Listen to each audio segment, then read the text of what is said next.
This lens comparison review compares the two lenses optically, but mainly features Fuji's relatively new 1680 zoom.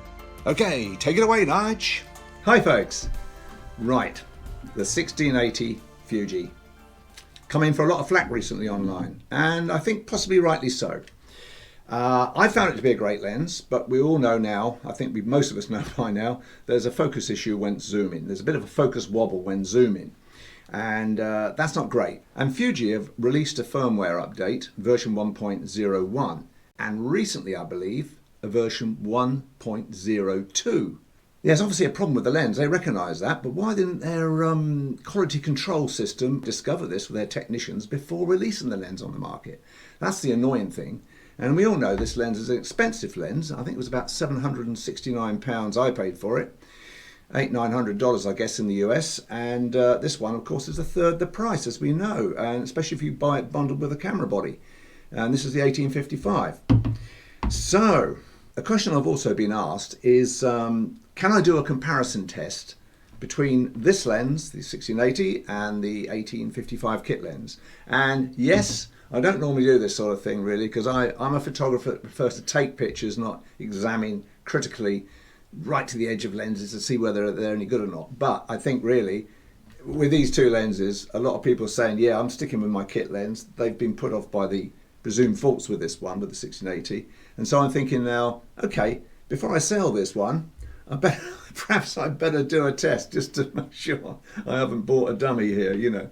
I'm actually going to do the test at 1855 on the 1680 to compare it exactly with the kit lens.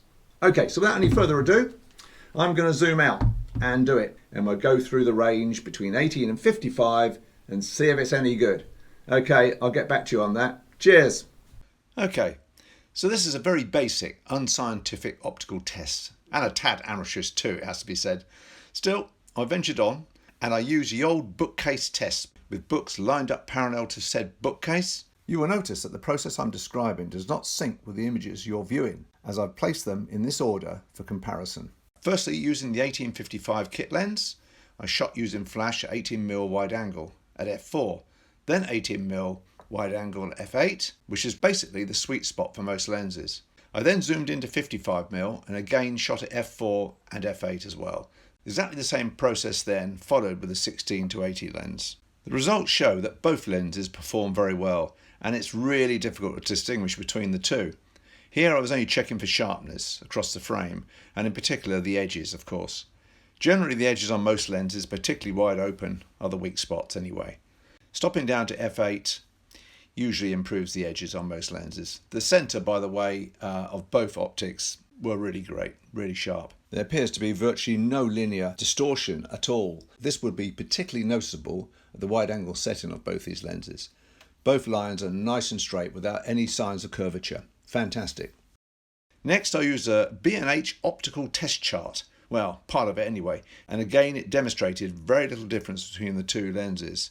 So for me, in my non-biased testing system, I would say the 1680 has a clear advantage, both optically and of course with all the elements this lens possesses. Not just the optical internal elements I'm saying. But the main advantage of course over the 1855 kit lens is the 1680's longer zoom range, 6-stop optical stabilisation, weatherproofing, constant f4 aperture, and ultra-fast silent autofocusing too. Also the ability to shoot quite close up, approximately 35 centimetres from your subject throughout the zoom range. So it's a clear winner for me. I guess the thing is with all lenses that as they're produced there must be some variations in the batches, so not every single lens will be exactly the same. So you can be lucky to have a good lens, you could be very unlucky and have a bad lens. But if you do have a bad lens, well obviously you'd return it immediately. But anyway, I'm very happy with mine, and there'll be a lot of shooting ahead with it. Cheers and thanks for watching. Hope you find it interesting. Bye for now.